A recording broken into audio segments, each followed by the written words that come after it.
vector resolution in 3 dimension.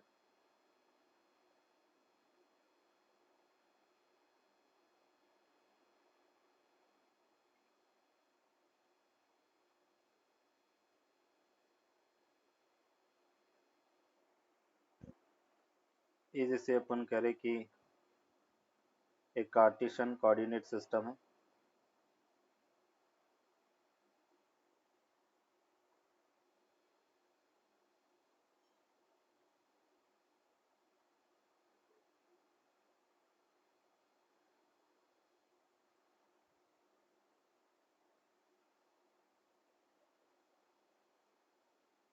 ये x axis है, ये वाई एक्सिस है और ये जेड एक्सिस है। एक्स एक्सिस है, वाई एक्सिस और ये जेड एक्सिस है। अभी बेटा अपन कह रहे कि एक वेक्टर ए है, इस ओरिजिन से ये ऑपोजिट जो डायगोनल है वहां से मीट कर रहा है, दैट इज द वेक्टर ये ए वेक्टर है। और ए वेक्टर एक्स के साथ में बेटा अपन कह रहे कि अल्फा एंगल बना रहा है एक्स एक्सिस के साथ में, वाई एक्सिस के साथ में बीटा एंगल बना रहा है और जेड एक्सिस के साथ में ये गामा एंगल बना रहा है। Alpha angle with x axis है, beta angle with Y axis है और gamma angle with Z axis है। मुझे इसका एक्स वाई और जेड कंपोनेंट फाइंड करना है। तो कैसे फाइंड करेंगे? पहले अपन ए से बेटा एक्स एक्सिस पर परपेंडिकुलर ड्रॉ करते हैं। ये हमने परपेंडिकुलर ड्रॉ किया और फिर वाई एक्सिस पर परपेंडिकुलर ड्रॉ किया और फिर जेड एक्सिस पे ड्रॉ करेंगे। तो यहाँ पे अपन कह रहे एक्स एक्सिस पर जो डिस्टेंस होगा बेटा परपेंडिकुलर ड्रॉ करने पर, ये इसका एक्स कंपोनेंट होगा। वाई एक्सिस तो ये डिस्टेंस वाई कंपोनेंट होगा और ये कंपोनेंट जेड कंपोनेंट होगा। तो इसको अपन कह सकते हैं ये ए एक्स हो गया, ये ए वाई हो गया और ये ए जेड के इक्वल होगा। अभी अपन यहाँ पे कह रहे हैं कि अगर एक्स कंपोनेंट अपनी को फाइंड करना, और हमने कहा था थीटा वाला कंपोनेंट का कॉस होता है, थीटा वाला कंपोनेंट कॉस होता है। तो अगर ए एक्स की बात करेंगे तो x a x that will be equals to what, a cos alpha बेटा। ए वेक्टर एक्स एक्सिस के साथ में अल्फा एंगल बना रहा है, तो A X equals to A cos alpha के इक्वल होगा। अगर वाई कंपोनेंट की बात करें A Y equals to A cos beta के इक्वल होगा। अगर ए जेड की बात करें तो A Z equals to A cos gamma के इक्वल होगा। यहाँ पे बेटा ये ध्यान रखना है कि x component A cos alpha है तो y कंपोनेंट ए साइन अल्फा नहीं होगा, जैसे 2 डायमेंशन में अपन ए साइन अल्फा कहते थे, क्योंकि वहां पर अल्फा एक एंगल अल्फा है तो दूसरा 90 माइनस अल्फा होता था, तो cos 90 माइनस अल्फा को हम साइन अल्फा लिख सकते थे। यहाँ पे अल्फा प्लस बीटा जो है वो 90 डिग्री के इक्वल नहीं है, क्योंकि 3D के अंदर वेक्टर है। तो इसलिए अपन कहेंगे x component A cos alpha, y component A cos beta and अपन कह रहे कि Z component A cos gamma के इक्वल होगा। अगर मुझे कॉस अल्फा की वैल्यू फाइंड करना, जैसे कॉस अल्फा, तो कॉस अल्फा को अपन लिखेंगे ए एक्स अपॉन ए। अगर कॉस बीटा अपने को फाइंड करना है तो कॉस बीटा को अपन लिखेंगे A Y upon A. And cos gamma अगर फाइंड करना है तो हम लिखेंगे A Z upon A. Cos alpha that is direction cosine से, कॉस अल्फा, कॉस बीटा और cos gamma these are direction cosines. Direction cosines का मतलब डायरेक्शन बताने वाले cos ratio. Cos alpha, cos beta and cos gamma are direction cosines. अगर हम alpha की बात करें तो अल्फा को अपन क्या लिख सकते हैं, cos inverse a x upon a के इक्वल होगा। अगर हम बीटा की बात करें तो cos inverse a Y upon a के इक्वल होगा। अगर गामा की बात करें तो cos inverse a Z upon a के इक्वल होगा। यहाँ पे alpha that is angle with x axis है, angle with x axis, beta angle with Y axis है, and gamma angle with Z axis है। Alpha angle with x axis, beta angle with Y axis and gamma angle with Z axis के equal है। ये alpha beta gamma है। अगर बेटा अपनी को वेक्टर ए लिखना है तो ए वेक्टर को हम कैसे लिखते थे, x component i cap plus y component j cap plus z component k cap के इक्वल होगा। और यहाँ पे ए एक्स हमें मिला है a cos alpha i cap, a y अपने पास है a cos beta into j cap and a z a cos gamma into k cap. और अगर इसका अपन मैग्नीट्यूड फाइंड करें कि जैसे अपने पास मैग्नीट्यूड मोड ए, और मोड ए अपने पास क्या होगा, ए कॉस एल्फा का स्क्वायर हो गया, ए कॉस बीटा उसका स्क्वायर हो गया एंड ए कॉस गामा उसका होल स्क्वायर हो गया। तो यहाँ से अपन क्या लिख सकते हैं, ए इक्वल्स टू, दोनों तरफ स्क्वायर कर लिया बेटा, तो ए स्क्वायर कॉमन आ गया तो ये cos square alpha plus cos square beta plus cos square gamma है। तो यहाँ से देखो अपने क्या मिल रहा है, cos square alpha plus cos square beta plus cos square gamma equals to 1 के इक्वल है। इसको एज ए फॉर्मूला अपन याद रखेंगे, डायरेक्शन कोसाइंस का कोसाइंस के स्क्वायर का सम ऑलवेज 1 के इक्वल होता है। Cos square alpha plus cos square beta plus cos square gamma always 1 के इक्वल होगा। अभी कॉस स्क्वायर अल्फा को मैं लिख सकता हूँ 1 minus sine square alpha, cos square beta को हम लिख सकते हैं 1 minus sine square beta,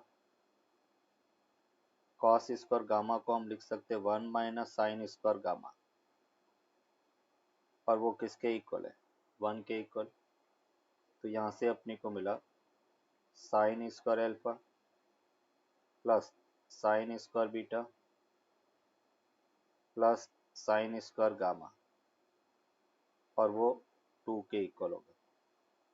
sine square alpha plus sine square beta plus sine square gamma उसकी वैल्यू ऑलवेज 2 के इक्वल होगा। डायरेक्शन कोसाइंस के स्क्वायर का सम 1 होता है और sine square alpha plus sine square beta plus sine square gamma always 2 के equal होगा। अभी इससे रिलेटेड एक एग्जांपल अपन देखते हैं।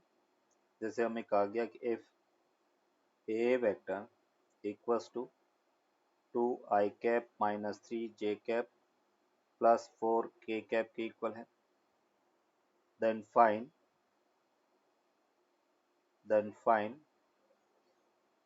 the direction cosines,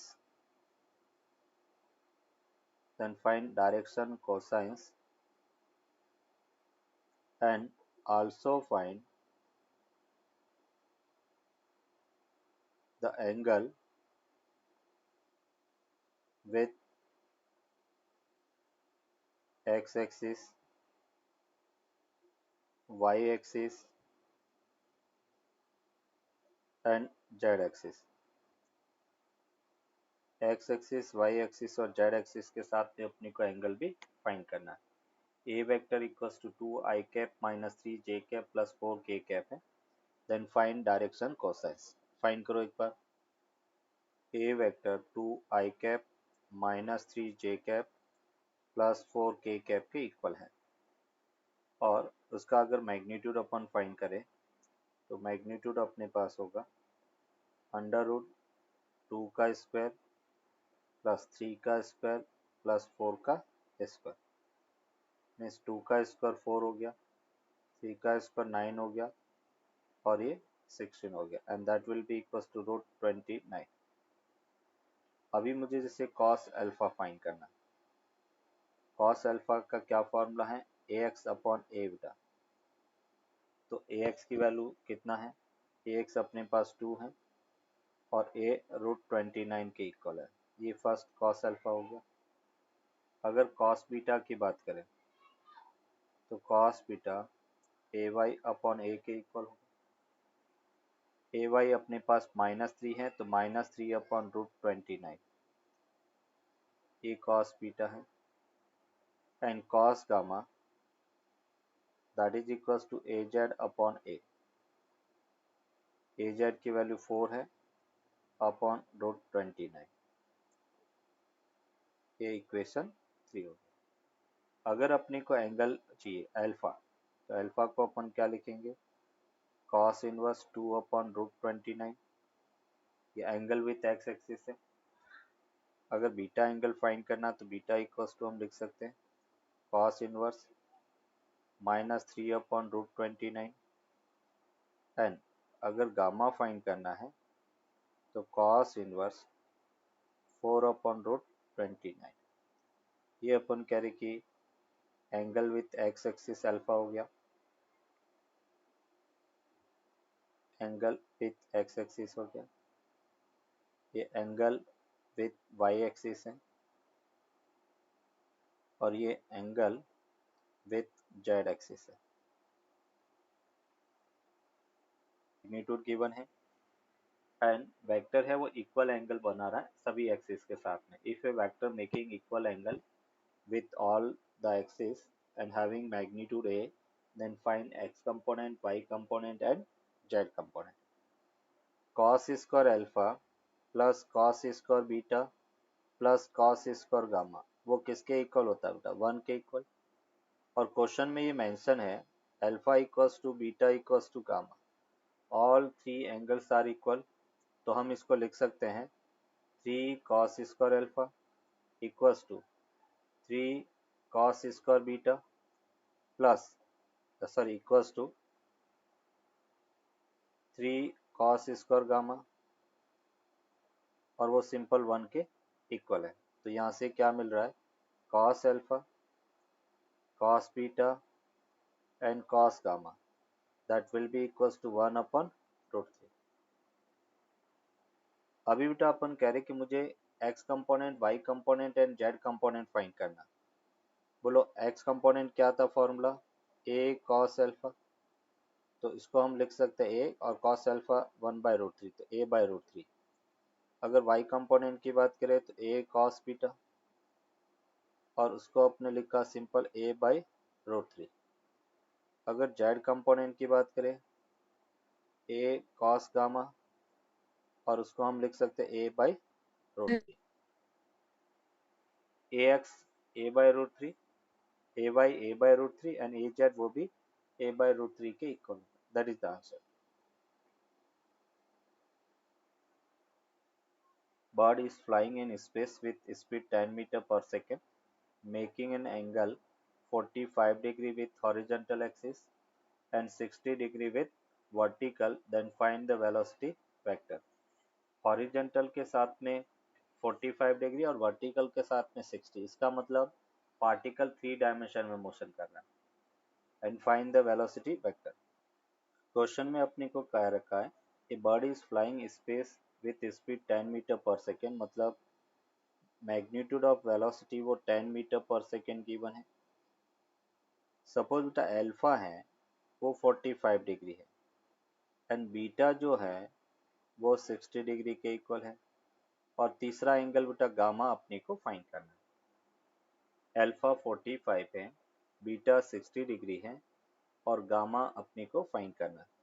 तो उसको फाइंड करने के लिए हम क्या लिखेंगे बेटा, cos square alpha plus cos square beta plus cos square gamma equals to simple 1 के इक्वल होगा। अभी अपन कह रहे कि कॉस स्क्वायर ये बेटा 45 डिग्री हो गया, प्लस कॉस स्क्वायर 60 डिग्री हो गया, प्लस कॉस स्क्वायर गामा जो अपने को फाइंड करना है। कॉस स्क्वायर 45 बेटा 1/2 हो गया, कॉस स्क्वायर 60 दैट इज 1/4 हो गया, plus cos square gamma equals to 1 हो गया। तो कॉस स्क्वायर गामा वो हमें मिला 1 - 3/4 and that will be equals to what, 1/4 हो गया, तो कॉस गामा वो सिंपल 1/2 के इक्वल होगा। तो अपन ये कह सकते हैं गामा 60 डिग्री के इक्वल होगा, गामा की वैल्यू 60 डिग्री के इक्वल होगा।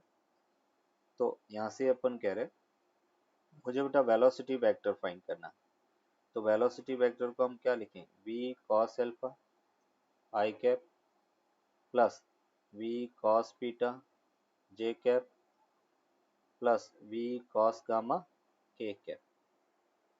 अभी v का मैग्नीट्यूड कितना बेटा, v 10 है, अल्फा 45 है, तो cos 45 i cap plus 10 cos 60 j cap and 10 cos 60 k cap हो गया।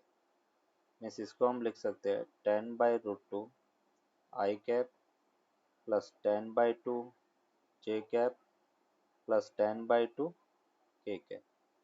तो फाइनली बेटा अपने को मिला 5√2 i cap plus 5 j cap plus 5 k cap के इक्वल होगा।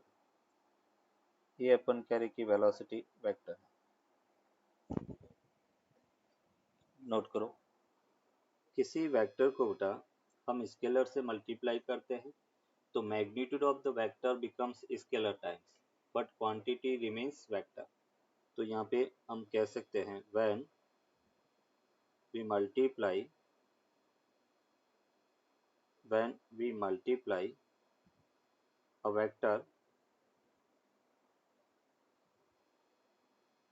a vector by a scalar, then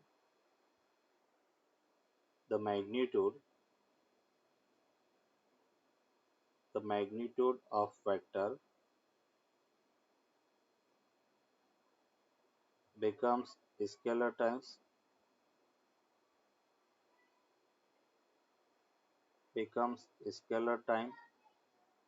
and the quantity remains vector. Quantity remains vector. When we multiply a vector by a scalar, then the magnitude of vector becomes scalar times and the quantity remains vector. For example, जैसे एक vector a है और a को n से multiply करते तो वो n a vector के इक्वल हो जाएगा। अगर जैसे अपने पास एक वेक्टर a है और a को सिंपल 2 से मल्टीप्लाई करेंगे तो vector becomes 2a vector. That means हम ये कह रहे हैं कि ये जैसे एक वेक्टर a था और जब 2 से मल्टीप्लाई किया तो इसका वेक्टर का मैग्नीट्यूड जस्ट डबल हो गया, बट क्वांटिटी रिमेन्स सेम बेटा। ये a वेक्टर है तो ये 2 इंटू ए वेक्टर होगा। अगर अपन कह रहे कि इसी a वेक्टर को हम -2 से मल्टीप्लाई करें तो ये क्वांटिटी क्या होगा, -2a वेक्टर। मतलब अभी ये नेगेटिव वेक्टर हो जाएगा, मतलब डायरेक्शन ऑपोजिट हो जाएगी। तो ये जैसे एक वेक्टर a था और जब -2 से मल्टीप्लाई करेंगे तो इसकी डायरेक्शन ऑपोजिट होगी। तो ये सिंपल a वेक्टर था और -2 से मल्टीप्लाई करने पर ये -2a वेक्टर हो जाएगा जिसकी डायरेक्शन ऑपोजिट हो जाएगी, बट क्वांटिटी रिमेन्स वेक्टर। एक और एग्जांपल हमने देखा था कि अगर एक वेक्टर a है उसको 0 से मल्टीप्लाई करते तो क्या होता है, 0 एंड 2 वेक्टर्स का मल्टीप्लिकेशन दो टाइप का अपन पढ़ेंगे। First one is scalar product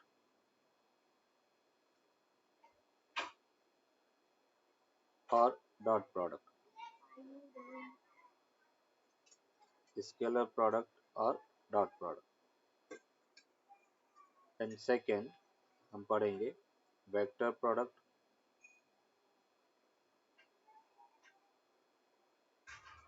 और cross product.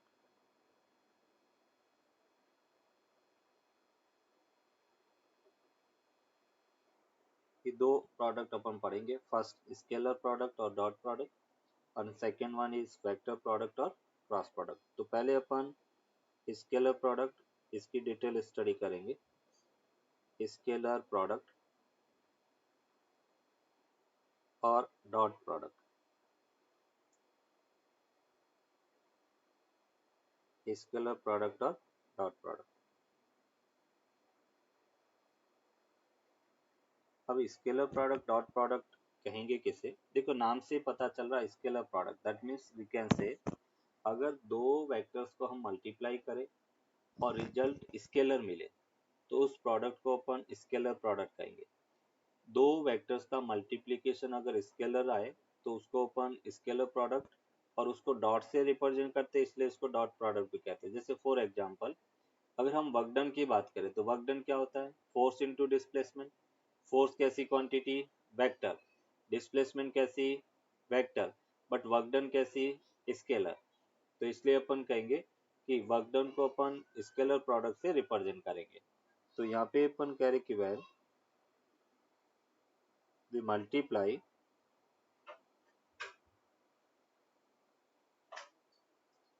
if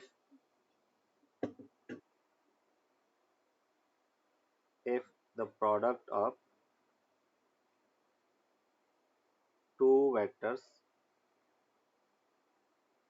give a scalar quantity, then the product is called scalar. If the product of two vectors gives a scalar quantity, then the product is called scalar product. अभी बेटा अपन कह रहे for the scalar product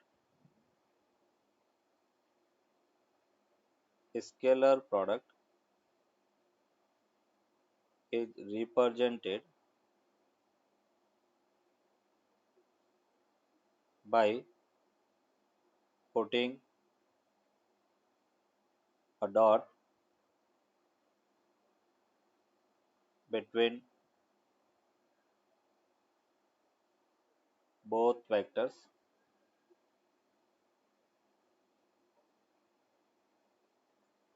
Hence, it is also called dot product.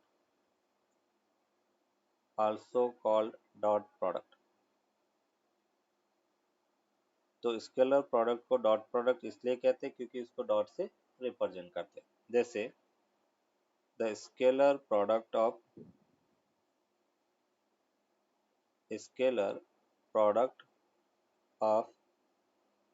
A vector and b vector, तो उसको हम लिखेंगे a vector dot b vector. दो वेक्टर ए और बी, उसका स्केलर प्रोडक्ट अगर लिखना है तो हम लिखेंगे a vector dot b vector.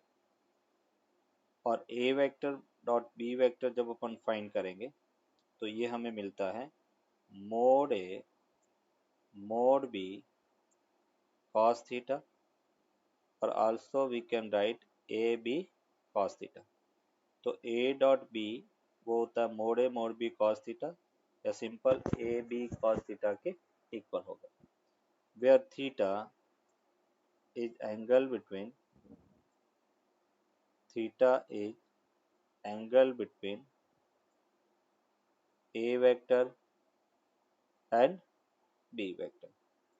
Theta जो है ए वेक्टर और बी वेक्टर के बीच का एंगल है, तो उसको बी cos थीटा लिख सकते हैं। मतलब हम ये कह रहे हैं कि बी से अगर ए पे परपेंडिकुलर ड्रॉ करें, ये बेटा इस पे परपेंडिकुलर ड्रॉ किया और इसका ये कंपोनेंट बी cos थीटा के इक्वल होगा, तो हम कह रहे हैं कि ए इंटू बी cos थीटा, या ए डॉट बी को अपन इस टाइप से भी लिख सकते हैं बी, और यहाँ से अपन परपेंडिकुलर ड्रॉ करते हैं तो ये अपने पास ए cos थीटा होगा। तो b into projection of a cos theta, दोनों अपन कह रहे कि ए डॉट बी की वैल्यू देगा। तो a into b cos theta कहे वो भी ए बी cos थीटा है, या b into projection of a along b a b cos theta कहे, दोनों अपन कह रहे ए डॉट बी की वैल्यू है। अभी बेटा अपन कह रहे हैं जैसे केस वन, मैं कह रहा हूँ कि if theta equals to 0 degree है और थीटा 0 डिग्री है, कॉस 0 की वैल्यू क्या होता है 1, और थीटा 0 डिग्री है, इसका मतलब a vector is parallel to b vector. उस केस में dot product a dot b वो सिंपल ए इंटू बी के इक्वल होगा, a dot b a into b के इक्वल होगा। अभी जैसे अपन कह रहे हैं कि मुझे आई कैप का फाइंड करना, यूनिट वेक्टर का डॉट प्रोडक्ट फाइंड करना है। I cap dot i cap को क्या लिख सकते हैं, mod of I cap and बेटा कॉस 0, मोड आई कैप 1 और कॉस 0 भी 1, तो फाइनली बेटा किसके इक्वल होगा 1 के इक्वल होगा। अगर अपने को जे कैप बेटा अपने को फाइंड करना, तो क्या लिखेंगे, mode J cap and cos 0, इसकी भी वैल्यू बेटा सिंपल 1 के इक्वल होगा। एंड के कैप डॉट के कैप, ये अगर फाइंड करना है तो उसको भी अपन लिखेंगे मोड के कैप कॉस 0, उसकी भी वैल्यू 1 के इक्वल होगा। मतलब हम ये कह सकते हैं कि i cap dot i cap equals to j cap dot j cap equals to k cap dot k cap, वो हमेशा 1 के इक्वल होगा। As a concept, as a formula इसको अपन याद रखेंगे। That is the case 1। अगर केस 2 की बात करें और हम कह रहे कि if theta equals to 90 degree, और जब थीटा 90 डिग्री है तो cos 90 की वैल्यू क्या होता है 0, और cos 90 0 मतलब a is perpendicular to b vector है, और उसको हम कह सकते हैं कि a vector dot b vector equals to 0 के इक्वल होगा। जब दो वेक्टर परपेंडिकुलर है तो उनका डॉट प्रोडक्ट ऑलवेज 0 होगा। अभी जैसे अपन कह रहे हैं मुझे i cap dot j cap find करना है, तो एक्स एक्सिस और वाई एक्सिस के बीच का एंगल कितना होता है बेटा 90 डिग्री होता है। तो हम इसको क्या लिख सकते हैं, mode I cap mode J cap and cos 90, और कॉस 90 0 है तो हम कहेंगे आई डॉट जे 0 के इक्वल होगा। अगर j dot k cap find करना है तब भी अपन कहेंगे mod k cap and cos 90, y axis और जेड एक्सिस के बीच का एंगल 90, तो उसका भी डॉट प्रोडक्ट 0 होगा। एंड जेड एक्सिस और एक्स एक्सिस के बीच का डॉट प्रोडक्ट देखें तो mode k cap mode I cap cos 90, उसकी भी वैल्यू 0 के इक्वल। क्लियर बेटा, मतलब हमें यहाँ पे याद रखना है कि i cap dot j cap या j cap dot k cap या k cap dot i cap, उसकी वैल्यू ऑलवेज 0 की vector equals to a x i cap plus a y j cap plus a z k cap, and b vector that is equals to bxi cap plus byj cap plus bz k cap। और हमें a vector dot b vector find करना है, तो हम a की जगह बेटा a vector लिखा axi cap plus ayj cap plus az k cap, and b की जगह b vector bxi cap plus byj cap plus bz k cap. इसका अपन डॉट प्रोडक्ट फाइंड करना, तो क्या लिखेंगे, देखो ए x i cap dot B x i cap B y j cap plus b z k cap plus a y j cap dot B x i cap plus b y j cap plus b z k cap and plus a z k cap dot B x i cap plus b y j cap plus b z k cap. तो अभी अपन कह रहे कि इसका dot product अपने को find करना है। तो कैसे फाइंड करेंगे, हम इसको लिख सकते हैं a x b x i cap dot i cap plus a x b y i cap dot j cap plus a x b z i cap dot k cap y b y j cap dot j cap plus a y b z j cap dot k cap plus a z b x k cap dot i cap plus a z b y k cap dot j cap plus a z b z m dot k cap dot k cap. अभी हमें पता है कि जहाँ पर I dot I है उसकी value 1 होता है, जे डॉट जे की वैल्यू 1, के डॉट के की value 1, but I dot J dot के डॉट आई ये सब 0 होता था। तो ये बेटा आई डॉट आई 1 हो गया, जे डॉट जे 1 हो गया, के डॉट के 1 हो गया, बाकी सब 0 हो गया। तो फाइनली हमें रिजल्ट मिला ए x b x plus a y b y plus a z b Z. तो जब अपन कह रहे कि दो वेक्टर हैं और उस वेक्टर का डॉट प्रोडक्ट अपन करेंगे तो डॉट प्रोडक्ट अपने को मिलता है a x b x plus a y b y plus a z b z. Rectangular form में अगर वेक्टर गिवन है तो उसका dot product a x b x plus a y b y plus a z b z के equal होगा। अभी यहाँ पे अपन mod a mod b cos theta formula use नहीं कर सकते। A x b x plus a y b y plus a z b Z equal है। then find a vector dot b vector। a dot b अपने को find करना है।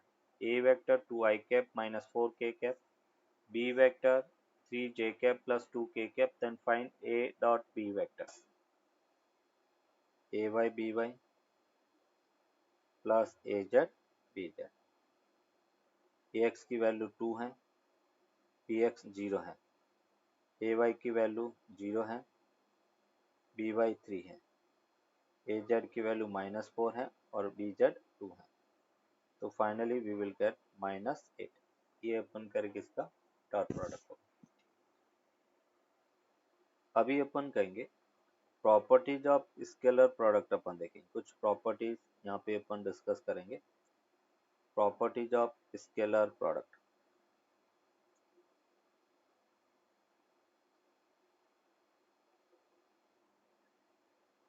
Properties of scalar product and scalar product की first property, scalar product commutative होता है, मतलब उसका ऑर्डर चेंज करने पर उसके रिजल्ट पे कोई फर्क नहीं पड़ता है।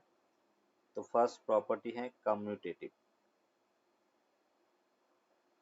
स्केलर प्रोडक्ट कम्यूटेटिव है कैसे, a dot b equals to b dot a. Order change करने पर रिजल्ट पे कोई फर्क नहीं पड़ता, इसका मतलब वो कम्यूटेटिव प्रॉपर्टी को फॉलो करता है। Second, distributive property. Distributive property and distributive property हम कह सकते हैं कि ए डॉट बी प्लस सी अगर दिया हुआ है तो हम उसको लिख सकते हैं a dot b, dot product distribute हो जाएगा जैसे हमने डिफरेंशिएशन और इंटीग्रेशन में देखा था। तो a dot b plus c है तो उसको अपन a dot b plus a dot c लिख सकते हैं। अगर अपन कह रहे कुछ इस टाइप से दिया हुआ है a dot b dot c है तो ये बेटा मीनिंगलेस है। यहाँ पे अपन कह रहे कि इस प्रोडक्ट का यहाँ पे कोई मीनिंग नहीं है, दैट इज मीनिंगलेस, क्योंकि बी डॉट सी एक स्केलर आएगा और स्केलर का वेक्टर के साथ में डॉट प्रोडक्ट पॉसिबल नहीं है, डॉट प्रोडक्ट तो वेक्टर के बीच में पॉसिबल है। तो ये जो टर्म है दैट इज मीनिंगलेस है। तो ये property then find sorry are perpendicular to each other, दोनों वेक्टर्स एक दूसरे से परपेंडिकुलर है। Then find the value of p बेटा, वैल्यू ऑफ p की वैल्यू अपने को फाइंड। चलो नेक्स्ट एप्लीकेशन अपन देखेंगे, एप्लीकेशन 2। अगर अपन कह रहे कि दो वेक्टर्स दिए हुए हैं और उनके बीच का एंगल फाइंड करना है, angle between two vectors find करना है, एंगल बिटवीन टू वेक्टर्स, तो उसको अपन डॉट प्रोडक्ट की हेल्प से फाइंड कर सकते हैं। कैसे? जैसे a vector dot b vector equals to क्या है, mod a mod b cos theta. तो यहाँ पे अगर कॉस थीटा फाइंड करना है तो हम लिख सकते हैं a vector dot b vector upon mod a mod b vector के इक्वल होगा। और थीटा अगर फाइंड करना है तो हम लिख सकते हैं cos inverse a dot b को, जैसे ए डॉट बी इसको हम लिख सकते हैं a x b x plus a y b y plus a z b z upon mod a x का स्क्वायर प्लस ए वाई का स्क्वायर प्लस ए जेड का square and mod b b x का square plus b y का square plus b z का square. ये बेटा अपन कह रहे कॉस थीटा होगा तो इसको अपन लिख सकते हैं cos inverse a x b x plus a y b y plus a z b z upon under root a x square plus a y square plus a z square, और उसको हम लिख सकते हैं under root b x square plus b y square plus b z square के equal होगा। ये अपन कह रहे कि थीटा की वैल्यू होगी। अभी देखो इससे रिलेटेड एक एग्जांपल देखते हैं। फर्स्ट अपन कह रहे फाइंड द एंगल बिटवीन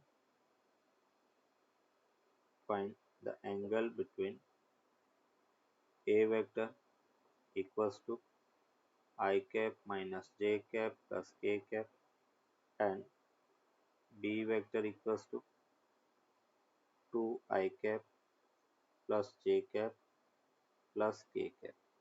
इस दोनों के बीच में अपने को एंगल फाइंड करना, फाइंड करो। तो एंगल सेकेंड एप्लीकेशन आपने देखा, एंगल बिटवीन टू वेक्टर्स अगर फाइंड करना है तो हम डॉट प्रोडक्ट को यूज कर सकते हैं। नेक्स्ट थर्ड, अगर अपने को पूछा गया है projection of a vector along b vector, एक वेक्टर का बी वेक्टर के अलोंग प्रोजेक्शन फाइंड करना। देखो कैसे, ये जैसे बेटा अपन कह रहे कि ए वेक्टर है ये बी वेक्टर है, दोनों के बीच का एंगल थीटा है, ये ए वेक्टर और ये बी वेक्टर है। हमें ए वेक्टर का बी वेक्टर के अलोंग प्रोजेक्शन फाइंड करना, मतलब ए से अपन परपेंडिकुलर ड्रॉ करेंगे बी पर। तो ये जो वेक्टर है, ये बेटा जो डिस्टेंस है वो अपन कह रहे कि ए का प्रोजेक्शन अलोंग बी होगा, और ये प्रोजेक्शन क्या है, ए कॉस थीटा के इक्वल होगा। तो जब हम projection of a along b की बात करें तो वो होगा ए कॉस थीटा, और डायरेक्शन की बात करें तो बी कैप है ना। और ए कॉस थीटा को अपन क्या लिख सकते हैं, a dot b upon mod b, और उसका डायरेक्शन बी कैप होगा। ए डॉट बी क्या होता है, a b cos theta, b से बी कैंसिल आउट हो गया तो ए कॉस थीटा बचा, इंटू ओपन करेंगे बी कैप। इसको फर्दर और सॉल्व करें तो हमें मिलेगा a dot b upon b का स्क्वायर इंटू ओपन करेंगे बी वेक्टर के इक्वल होगा। That is the projection of a along b vector. Similarly अगर अपने को पूछा जाए projection of b vector, projection of b vector along a vector, b vector का ए वेक्टर के अलॉन्ग प्रोजेक्शन पूछा जाए तो हम क्या लिखेंगे, बी का प्रोजेक्शन ए के अलॉन्ग बी कॉस थीटा और डायरेक्शन ए की है तो ए कैप हो गया, और इसको अपन लिखेंगे ए डॉट बी अपॉन जिसके अलॉन्ग है उसका उससे डिवाइड करना है तो मोड ए से डिवाइड किया, इंटू ओपन कैरे की ए कैप, और उसको फर्दर अपन लिख सकते हैं a dot b upon a cap को ए वेक्टर अपॉन ए लिख सकते हैं तो नीचे सिंपल मैग्नीट्यूड का स्क्वायर हो गया और ये ए वेक्टर हो गया, ये ब्रैकेट है। ये projection of a along b हो गया and projection of b along a हो गया। अभी इससे रिलेटेड एक एग्जांपल देखते हैं का बी वेक्टर के अलॉन्ग प्रोजेक्शन फाइंड करना। तो क्या होगा फॉर्मूला बेटा, a dot b upon b square into b vector बेटा। तो यहाँ पे ए डॉट बी अगर फाइंड करें तो अपने को मिलेगा बेटा 1 इंटू 2 3, फिर -1 -2 एंड 2 इंटू 3 6 हो गया, अपॉन बी का स्क्वायर 2 का स्क्वायर 4 हो गया, प्लस 4 हो गया, प्लस 9 हो गया, और into b vector 2 i cap plus 2 J cap plus 3 के कैप में यहाँ से अपने को मिला 6 3 9, 9 माइनस 2 का 7 हो गया, और 4 4 8 और ये 16 17 हो गया, into 2 i cap plus 2 J cap plus 3 के कैप के इक्वल होगा। अगर बेटा केवल मैग्नीट्यूड पूछे तो मैग्नीट्यूड में हम बी कैप नहीं लिखाएंगे, मैग्नीट्यूड में सिंपल अपन लिखेंगे ए कॉस थीटा अपने को फाइंड करना है, और ए कॉस थीटा होगा mod b upon sorry a dot b upon mod b. A dot b already अपने फाइंड किया बेटा 7 upon 17 sorry root 17, mod b की वैल्यू रूट 17। ये projection of a So along the numerator is 6, right? numerator 6 plus 3 9, 9 minus 2 7, Sir, instead of 3, there should be 2. Yes, sir. okay yes 2 yes minus 2 yes plus yes yes yes yes yes बेटा 2 minus 2 and that will be 6 बेटा बिल्कुल सही। Displacement का dot product work done देगा। F यहाँ पर force को represent कर रहा है, एस बेटा डिस्प्लेसमेंट को रिप्रेजेंट कर रहा है, एस डिस्प्लेसमेंट है और एफ फोर्स है, तो F dot S work done की वैल्यू देगा 7। अगर हम मैकेनिकल पावर की बात करें, मैकेनिकल पावर उसको अपन P से रिप्रेजेंट करेंगे और वो होता है बेटा F dot V vector. Force and velocity का डॉट प्रोडक्ट अपने को एफ यहाँ पे फोर्स को रिप्रेजेंट कर रहा है और वी पार्टिकल की वेलोसिटी है, तो फोर्स और वेलोसिटी का डॉट प्रोडक्ट मैकेनिकल पावर देगा। इसके अलावा भी बहुत सारी ऐसी क्वांटिटी हैं जो अपन चैप्टर वाइज आगे पढ़ेंगे।